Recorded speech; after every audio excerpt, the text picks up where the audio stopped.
elevador em nossa loja de roupas finas. Prontamente fui atendê-la. Em que posso ajudar? Roupas rebuscadas. Chegaram algumas partes muito bonitas. Alguma preferência? Rodadas. Interessantes modas. Perdão. Alguma preferência de estampa, cor e tecido? Ramada, roxa, ribana. Interessante moda a senhora falar. É mania? Raramente recebo resposta.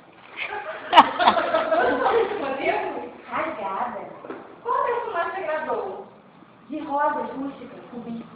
De repente, o gerente, impressionado com a conversa, propõe um desafio. Se a senhora fizer uma frase com rimas em R, ganha saia. O rato roeu a roupa do leite rondo. Ao fizer a saia, a vendedora perguntou: qual o seu nome?